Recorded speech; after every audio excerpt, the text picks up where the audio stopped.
Disfruta de la prosperidad mientras puedas hacerlo. Pero cuando lleguen los tiempos difíciles, reconoce que ambas cosas provienen de Dios. Recuerda que nada es seguro en esta vida. Eclesiastés 7:14 en la Nueva Traducción Viviente. Se acusa al cristianismo de ser una religión que promueve que las personas escapen de la realidad, que se evadan, que se desentiendan de cualquier preocupación o inquietud, creyendo que de manera sobrenatural Dios les dará todo lo que quieren o lo que necesitan.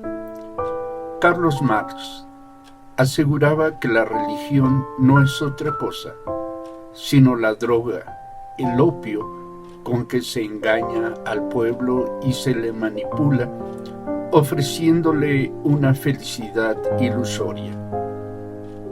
Por ello concluía, se necesita la abolición de la religión, entendida como felicidad ilusoria del pueblo, para que pueda darse su felicidad real. Pero, ¿es esto cierto? ¿En verdad la Biblia engaña proponiendo solo felicidad y los milagros como la alternativa para enfrentar el todo de la vida? Obviamente, quienes buscan o acusan tal cosa no conocen lo que la Biblia nos enseña acerca de la vida y del quehacer de Dios en la misma. Por lo pronto, la frase final de nuestro pasaje es concluyente y reveladora. Recuerda que nada es seguro en esta vida, o como traduce Palabra de Dios para Todos, disfruta los buenos tiempos, pero cuando estés pasando mal, recuerda que Dios nos da momentos buenos y malos, y que nadie sabe lo que vendrá en el futuro. Si nada es seguro, si nadie sabe lo que vendrá en el futuro, creo entonces que conviene que vivamos el momento presente desde lo que llamaría yo una perspectiva preventiva. Esto en el sentido de preparar, aparejar y disponer con anticipación lo necesario para un fin, como define el diccionario. Pablo nos invita a que nos preparemos para que podamos resistir al enemigo en el tiempo del mal. Revisa Efesios 6:13. Ello nos muestra que debemos vivir el día presente de tal manera que podamos garantizar que tenemos los recursos indispensables para enfrentar el día malo y para que después que éste haya pasado, todavía podamos permanecer firmes. Porque esto es lo que la Biblia promete respecto del quehacer de Dios, que quienes le amamos y le honramos, podremos permanecer firmes cuando hayan pasado los días malos. Más aún, la Biblia nos promete que Dios hará que todas las cosas que vivimos, buenas y malas, cooperen para nuestro bien. Romanos 8:28. Propongo a ustedes que son 3 los espacios que debemos fortalecer en los tiempos de prosperidad, de paz, de tranquilidad. El primero tiene que ver con el cómo de nuestra relación con Dios. Para poder creer en Dios, en el Dios de la Biblia, debemos primero conocer a Dios. Debemos saber cuál es su carácter, cuáles son los valores y principios que norman su conducta, y por lo tanto debemos conocer cuál es el propósito divino respecto de nosotros.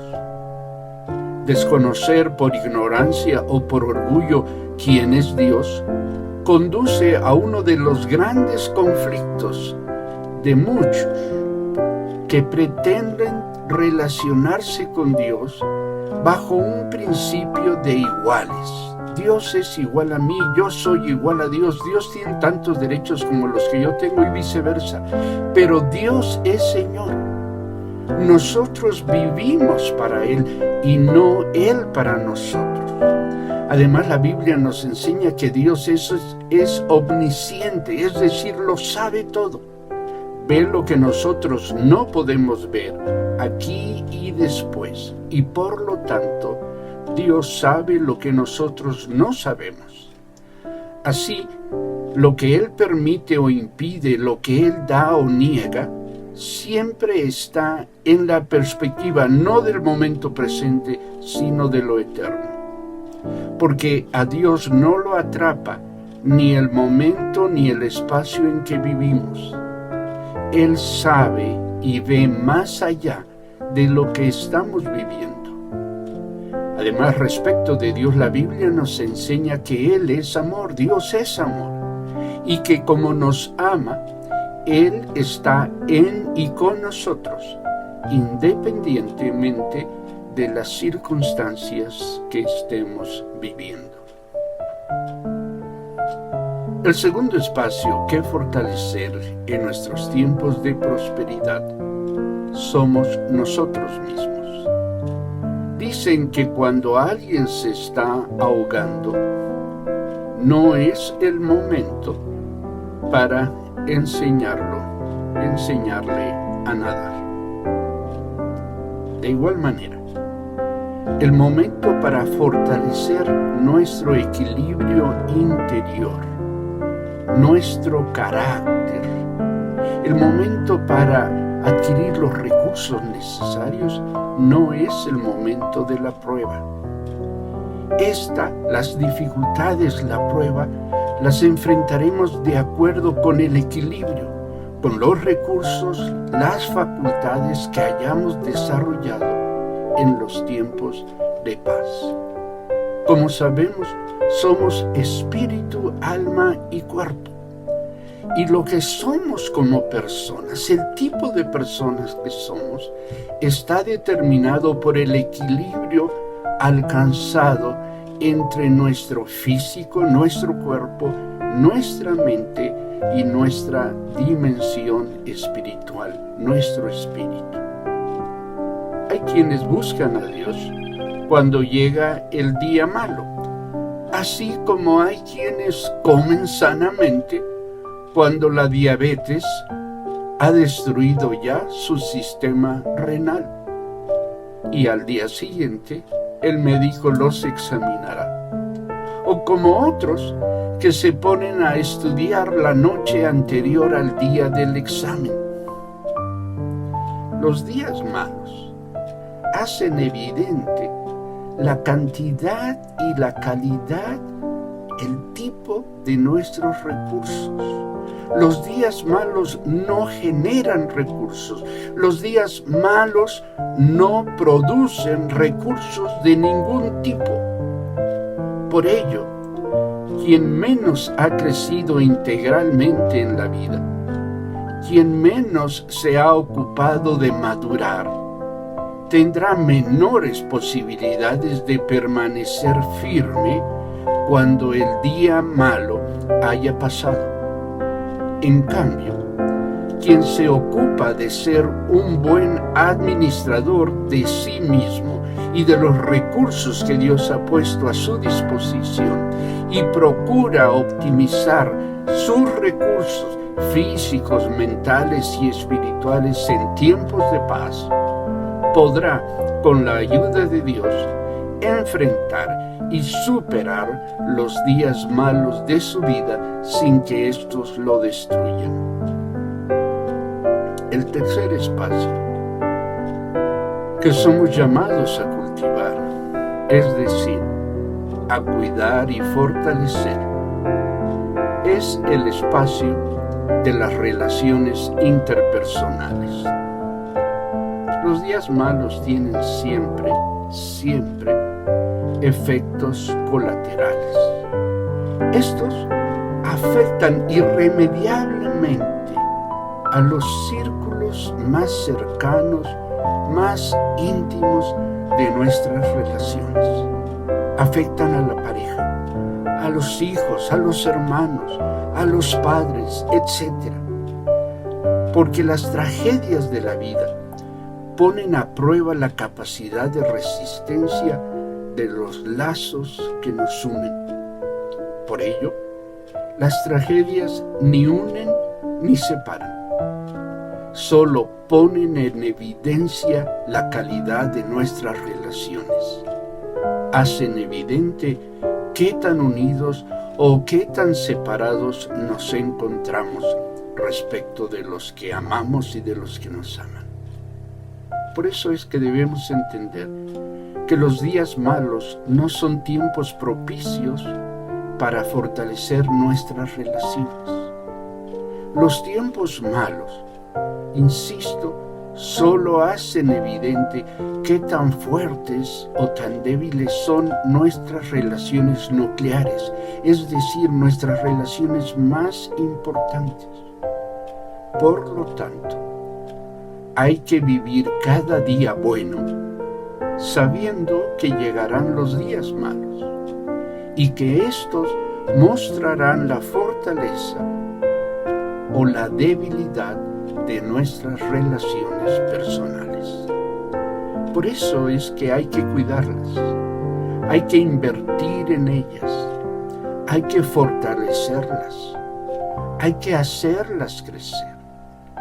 Es decir, procurar que abarquen todas las áreas de la vida, que involucren nuestras áreas afectivas, nuestras áreas emocionales, espirituales, etc. Lo que tenemos hoy no lo tendremos siempre. Como dijo Bob Marley, nada dura para siempre. El café se enfría, el cigarro se apaga, el tiempo pasa y las personas cambian. Todo lo bueno se acaba. Lo que sube, tarde o temprano, tiene que bajar. Los seres amados se van. Tenemos que saber entonces cómo llegar a la estación para despedirlos. Pero más aún, tenemos que ocuparnos de vivir el día de hoy de tal manera que cuando el tiempo de la partida llegue, la nuestra o la de ellos, este tiempo no produzca ni más dolor ni más conflictos que los que sean mínimamente indispensables. Como en estos casos, en el resto de nuestra vida, necesitamos de la sabiduría que resulta del temor de Dios. Es sabio quien teme a Dios, y la sabiduría que viene de Dios nos enseña que debemos vivir el momento actual con gratitud, con humildad y de manera comprometida. También nos enseña que debemos hacerlo confiadamente, asumiendo, aceptando nuestra vulnerabilidad, nuestra fragilidad y el hecho de que en la vida todo se acaba, que nada dura para siempre, salvo nuestra relación con Dios. Vivir así, hacer la vida así, nos permite vivirla plenamente, llena y enteramente, para que cuando llegue el día malo, éste no pueda destruirnos, sino solo hacer evidentes las fortalezas de nuestra vida. Dios te bendiga.